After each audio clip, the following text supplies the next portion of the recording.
They don't get shocked knowing that this is coming from their own country? Actually, they do every time, and that is the thing that I want to impart in them, that we can actually grow our own, we can feed ourselves. Why are they shocked?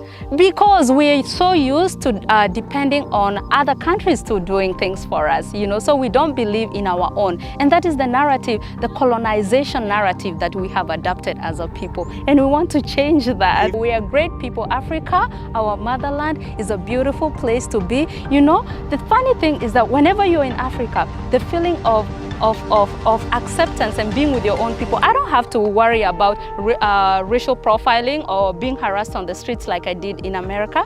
Racial profiling happens in the West, you know that. So just being with your own people and doing the things that you love and seeing it making an impact is amazing.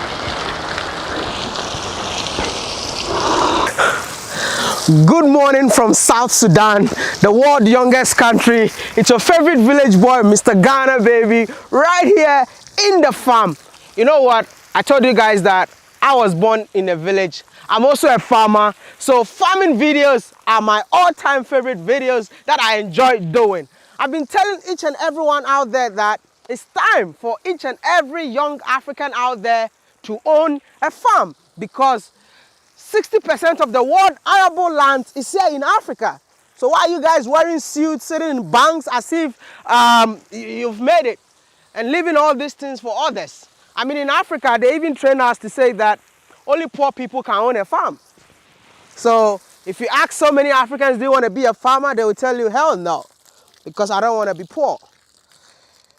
Agriculture is the future.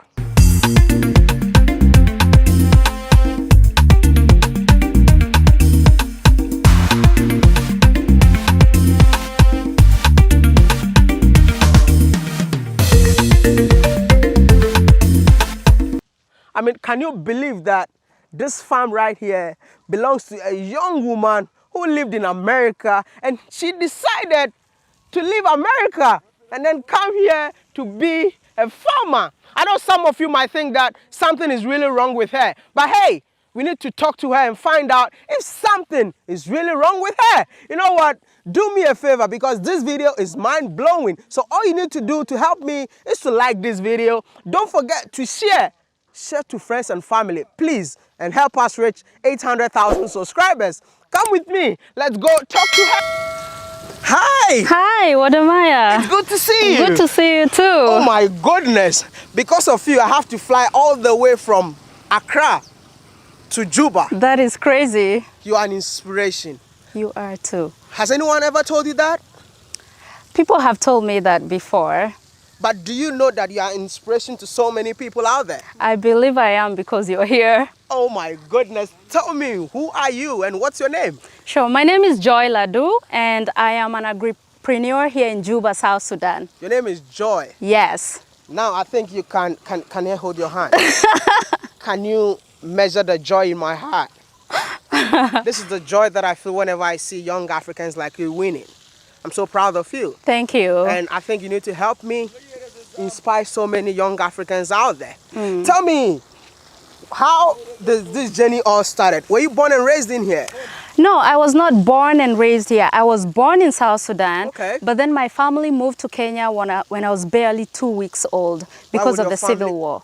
Your family moved because of the civil war? Yes, my family moved to Kenya because of the civil war, and I pretty much grew up in Kenya. Okay. Yes. Sasa. Poa. Wapi? Niko South Sudan. Asante sana. Unafanya nini? Ninalima. Oh, ninalima. Yes. Don't go far.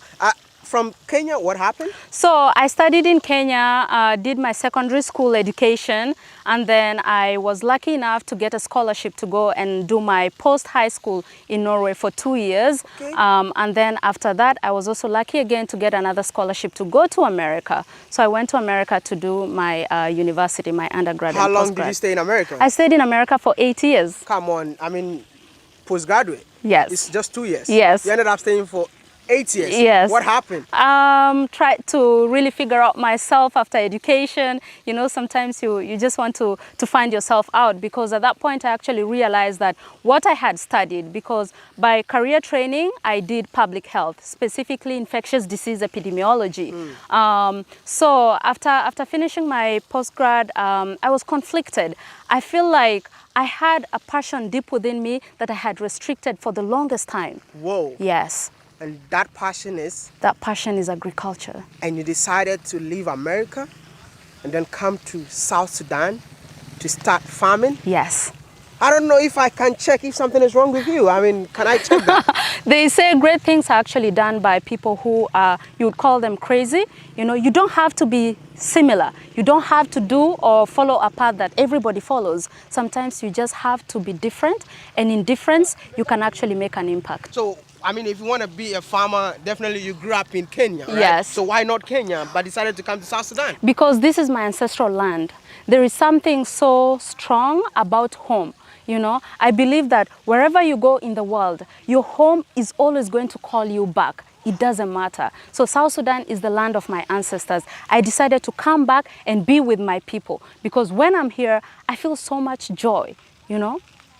Yes. When you're here, you feel so much joy, just like that. That's impressive. You know, I really want to know, is farming capital intensive? Actually, no, not at all. Starting a garden here in South Sudan is not capital intensive at all. You just need a little bit of money to get started with your equipment, and of course money to hire employees, to get your seeds, and also put down the system for irrigation. Do you own this land? I do not own this land. Right now I am leasing the land, but hopefully in the near future I want to own this land. How many years? Just 12 more months and I'll be able to own this land, hopefully. But I mean, meeting the people to lease the land to you, was it difficult? It was not very difficult because the leasing process, but the owning part is very difficult. It wasn't difficult to lease it because they were really excited about the whole idea of gardening, you know, and gardening also of farming in a completely different context from how they're used to, you know, so it wasn't very difficult. The locals here plus the leaders were very open and they really embraced the entire idea. Well, I really wanted to know, which year did you move to South Sudan? I actually officially moved to South Sudan in 2019, but before then I would just come and visit and go back. You come and visit and go back? Yes, I would come and visit. Whoa. Yeah. So I want to understand, when you moved back, why you decided to start a farm? I mean, why agriculture in the first place? There's so many things. I mean, let me understand, did you learn agriculture in school? I did not study agriculture. By career training, I studied public health. I studied infectious disease epidemiology. So why agric? My story is actually a little bit long. In 2017, I attended a conference on emerging trends in agriculture in Africa. And during one of the lectures, the person who was hosting actually had a very interesting topic. There were 3 countries that were being featured, case studied, and South Sudan was one of them. And the way they had featured South Sudan, they labeled it a sleeping giant in agriculture. And during that case study, the guy actually gave us a small activity in the lecture room. He said, okay, everyone should go to their phones and try to type up, you know, agriculture or farming in Africa or in South Sudan and see what you get. I was really astounded because all the imagery and the portrayals that I saw on the internet were really pretty much of starving children, you know, military, and it really broke my heart for a second. So what I did was immediately after that conference, I decided to fly straight to Juba, South Sudan. That was in 2017. I came to come and actually see the situation and do my market research and see what exactly is going on. When I arrived in Juba, shockingly, I did not see any starving children on the streets as the media was showing. I did not see, of course there were military, but it was not to that extent as it was being portrayed. And then another thing that I saw in the market for sure was the fact that there was heavy dependence on importation. We were pretty much importing more than 80% of all the fresh produce in the country from outside. Yeah, sometimes some of the produce were being imported all the way from India and Brazil. And it really got me to thinking, you know, Why are we importing? Well, we have vast arable land and we have resources. We have our majestic Nile just by our fingertips. Whoa. Why don't we use that? So that was an opportune moment for me to really try to bridge the gap of food insecurity in my home country, you know? You're trying to say that the inspiration came from the fact that your country is importing foodstuffs? Yes, my country is importing at least 80% of food from other countries, from neighboring countries and all the way from Brazil and India. And yet we are capable. We have the skills and the resources, you know, to feed ourselves. So let me know, what are you growing in here? Right now we have a variety of vegetables. We do have kale, we have coriander, we have zucchini, we have eggplants, we have green peppers, and what else do we have? We have okra. It's really a favorite among our locals. You didn't mention we have mangoes. Oh. You know, in this country, since I came, two things that I found in this country is mango and cattle. See, there you go. See, I mean, like, I don't have to look far. Everywhere. Mangoes everywhere. Along the Nile, you see mangoes everywhere. But hey, let me tell you something. I feel like Africa is just the same everywhere. Yes. This is where we do our cooking. Yeah. You know, we all do this. I mean, you go to the farm. Yes. What are you cooking? We're cooking beans today. Ah, no. Beans, yes. Beans doesn't look so local, man. We're cooking. I'm sorry. Oh. She'll fix it. You see? That's how it is. You have cassava here? We do have some few cassava, but it's not yet that season for cassava. Oh my goodness. Yes. So, like, if it's not that season, then how do you irrigate your crops? We actually, like I told you, we are so blessed by Mother Nature that we do have the Nile right adjacent to us. So we pump water right straight from the Nile and we irrigate our... Which means the Nile is saving you during dry seasons? Yes. Because we are currently in dry season in here, right? Yes, that's correct. So you literally use the Nile? Yes. Can I check it out? Absolutely. Thank you. So Maya, this is where we pump our water right from the Nile, as you can see. You know, we got a generator and our piping system that pushes the water straight to the garden. Amazing. Yeah. So which means you don't even have to pay for water. We don't have to pay for the water. See, this is what makes Africa blessed. But it's not being portrayed out there. All the narrative that is out there is about war-torn Africa. Africa devastated by diseases and poverty and hunger and all those kind of stuff. And that's why I want people like you to help me change the narrative. You don't think I need to help you get a YouTube channel? I would love that. What will you call your channel? That is still in the making. You know what? There's going to be a description.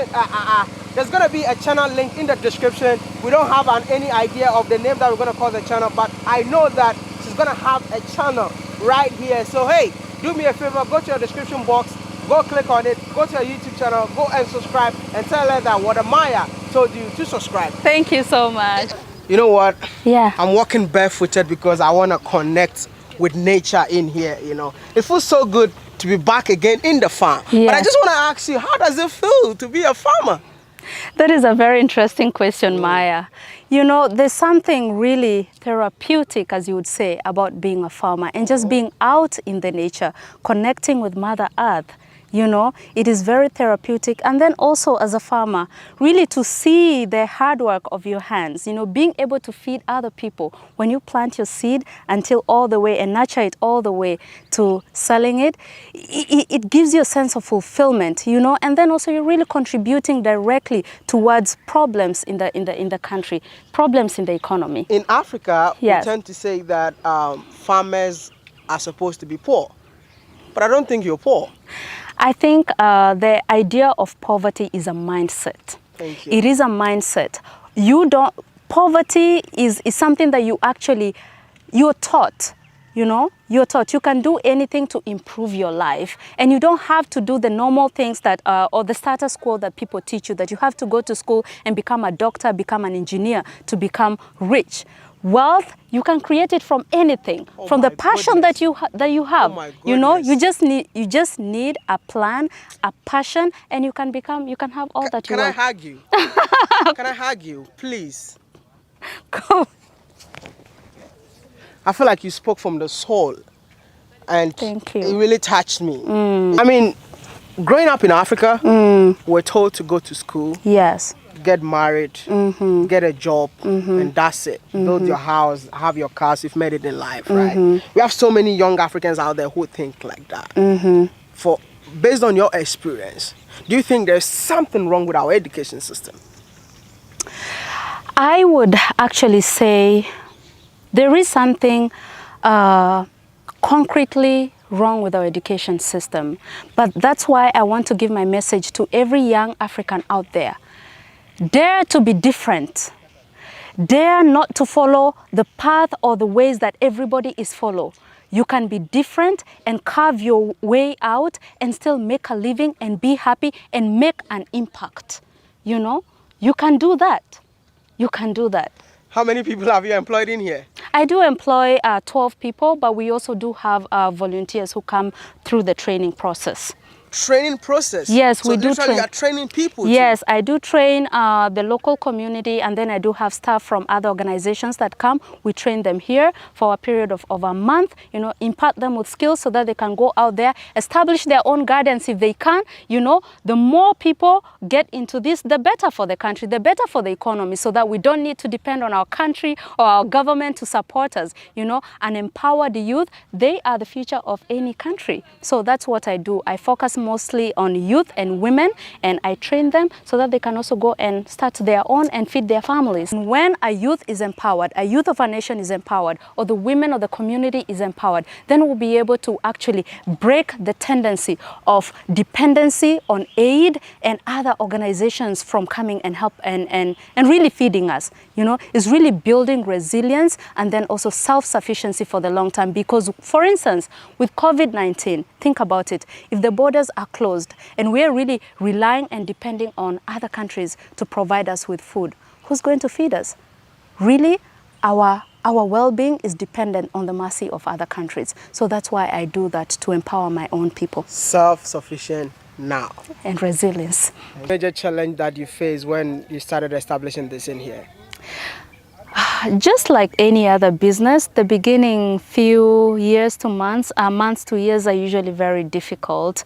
For me, really is because this project here in South Sudan is actually a brainchild of another project that I have in Uganda. Okay. So, you know, when as an entrepreneur you have tried something and have proven that it's actually viable, then getting to have it peak speed is usually difficult, or to convince other stakeholders that this thing is actually viable and we can actually we can expand it. That has been the biggest challenge for me. Talking about expansion, where do we see Ubuntu Farms? By the way, I even forgot to ask you what is the name of your farm, but that's Ubuntu, right? Yes, it is called Ubuntu Farm and Gardens. Why Ubuntu? Ubuntu because we cherish the idea of togetherness as a people. One person cannot build a nation. So as a community, as an entire community, we can build our nation. That's why I call it Ubuntu. Where do we see Ubuntu Farms in the next 5 years? In the next 5 years, we see Ubuntu Farm along the entire value chain process. Right now we are producing, but we also want to enter into processing. For instance, we'd like to have a greenhouse here. If we get a greenhouse, we're definitely going to increase our production at least 5-fold. And then also maybe mechanization, having tractors and also a proper means of transportation, because our roads can get really tricky during rainy seasons. So if we can get proper transportation, we can really go far. I hope in the next 5-10 years, we're going to have more than 200 acres for sure, and having Ubuntu Farm and Gardens all over South Sudan. That's a big dream. Yes. And everything boils down to you. You're the main person behind it. You don't need investors? I would love to have investors, and that's why I am here actually. Would love to have stakeholders. You know, we're very open to having other people join us in this project. So if you're in your room watching me right now, I mean, do me a favor, send her a message, and if you would love to invest in a farm, talk to her personally, not me. How many hectares or acres do you have in here? Right now we have 7 acres, but we're really working to expanding it very soon. That is our goal. We really want to increase our production and expand our acres. Is this the only farm that you got, or you got another farm that I know nothing about? We do have another farm in Uganda. That is where my entire agriculture journey started. Wow. Yes. And how many acres are there? Those are 12 acres. So 12 plus 7 is like 19 acres. I mean, forgive my manners. Can you tell me how old you are? Yes. I am 28 years. Whoa! Are you kidding me? I am 28 years. Yo, we have so many young Africans out there. What is your final message to Africans out there? My final message to continental Africans, Africans in the country, again, like I said, dare and challenge to be different. You don't have to follow the path that everybody follows. You know, you can be different, carve your way out of life, and still make a great impact in the country and in the continent. For my African brothers and sisters in the diaspora, I am actually telling you that you are welcome to come back home. Come back home to Africa and experience it yourself. You know, you should not focus so much on the portrayal of the media of the Africa that they are showing you. The Africa we are in today is growing, it is developing. Come and see it for yourself. There's so many opportunities that you can get and that you can make a living out of. So please do come. We are here. We are living evidence that it can be done right here in Africa. That you also, if you want to come, we are here to give you the tools and the guidance so that you can also start your journey. So you're welcome. Come back and taste Africa for yourself. I'm really lack of words. Really lack of words. God damn. Is it worth it to be a farmer? It is absolutely worth it. I could not take it any other way, because the impact is amazing. You know, you are among the people that are like you and they appreciate the work that you're doing, and you also really know that you're contributing directly to some of the biggest problems in this continent. Food insecurity. Who are the consumers of your vegetables? We do supply hotels, big hotels. We do supply the market, some of the markets here. We also do deliver door-to-door delivery to households. They don't get shocked knowing that this is coming from their own country? Actually, they do every time. And that is the thing that I want to impart in them, that we can actually grow our own. We can feed ourselves. Why are they shocked? Because we're so used to depending on other countries to doing things for us, you know, so we don't believe in our own. And that is the narrative, the colonization narrative that we have adopted as a people. And we want to change that. If you have the chance to spend your life in Africa, what will it be? It will be the mindset of the people, the mindset of our leaders and the young people. You know, we just need to believe in ourselves, that we have everything that it takes, you know, that we are amazing people, we are great people. Africa, our motherland, is a beautiful place to be. You know, the funny thing is that whenever you're in Africa, the feeling of acceptance and being with your own people, I don't have to worry about racial profiling or being harassed on the streets like I did in America. Racial profiling happens in the West, you know that. So just being with your own people and doing the things that you love and seeing it making an impact is amazing. I have to create this channel whether you like it or not. You know, we don't have a name yet, but the link will be in the description. Do me a favor, go there, subscribe, and be part of her family. You know what are you going to do on the channel for us? I am going to be showing you amazing things on agriculture trends in our garden and in South Sudan as a whole, as we expand and actually really improve agriculture and food security in South Sudan. There are so many young South Sudanese who never grew up here. Yes. They grew up all over the place. Yes. But now they don't want to come back. Yes. If you want to tell them to come back, what would that message be? The message would be, the country is open for you to come. Really do come. Again, the imagery that is shown to you out there is not the truth. Come and experience it yourself. We're here. We're willing to help you. We're willing to guide you. You know, we're willing to connect with you and show you the way we also started here. Trust me, this is my best video in South Sudan. Like, I'm so emotional right now. I don't even know what to tell you. It's a favorite village boy, Mr. Ghana, baby. Right here in the farm. Come back and connect to nature. And you know what?